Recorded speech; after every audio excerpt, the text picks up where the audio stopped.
So first off, as always, I'm using my MAC paint pot in the colour Soft Ochre. Sorry if this look is really far too zoomed in for your liking. I thought it would show the best colour payoff, but actually it just makes me feel a bit sick seeing myself this close up. So I'm taking the colour New Wave from the Anastasia Subculture palette, and I'm using, for the majority of this look, I'm using my MAC fluffy brush in the number 217.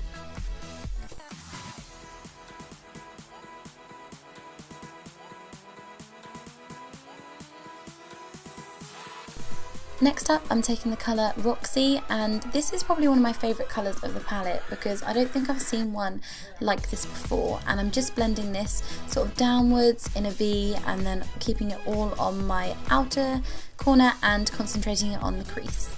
Now I'm applying probably my least favourite colour, and it's not because it's not the colour's fault. I really like browns, but this is Fudge, and it is the hardest colour I've ever had to blend. I'm just trying to show you there. I tried to just dab into this to get a little tiny bit of colour, and I spent forever blending this out, so be warned.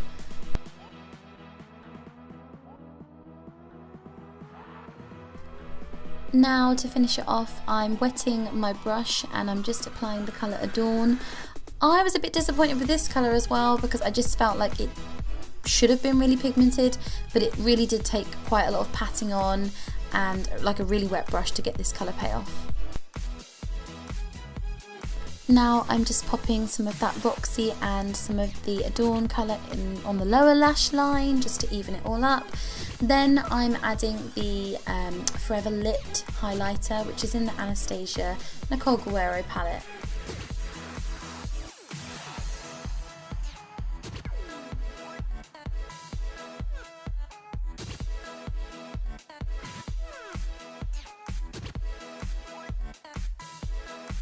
Finishing everything off with a pair of Tiffany Does lashes, and this style is called You Can't Sit With Us.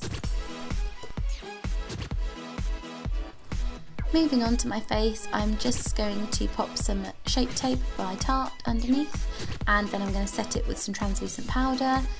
Then I'm moving on to a little bit more contour. I'd already popped some foundation on my face and did like a soft cream contour, so I'm going over that with the colour Harmony by MAC and sort of defining that a little bit more.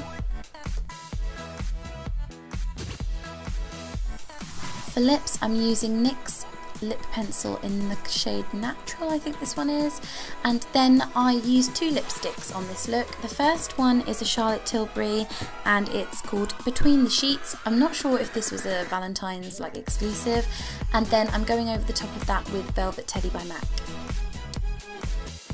For blusher, I'm using the shade Style by MAC, and then I'm using my good old Mary Luminizer as a highlight.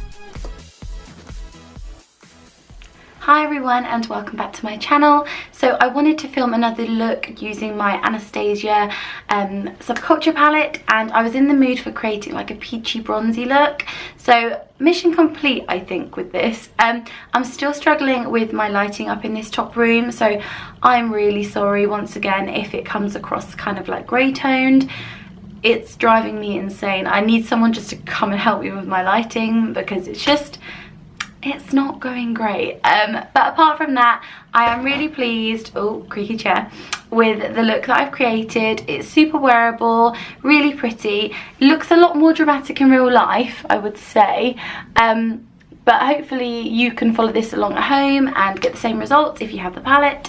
If you don't have the palette, there are similar colours that you can use. That's why I kind of show them all as I'm using them, because then if you don't have the palette you can find something at home that you've got. I wanted to give the palette a second go because since I've done my review on the Subculture palette, there's been a lot more videos come out and a lot of people are really struggling with some of their palettes that they've received.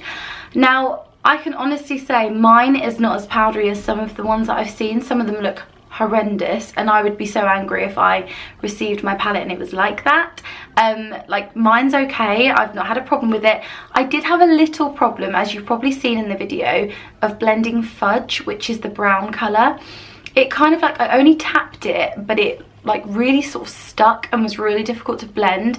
So that's the only one that I've really found quite difficult so far, but apart from that I've got no complaints with it. I still really enjoy using it. It does take a little bit longer to blend than some of the shadow palettes that I've got, so like I'd only use it if you actually had some time to sit and play and really blend, because it's not that easy.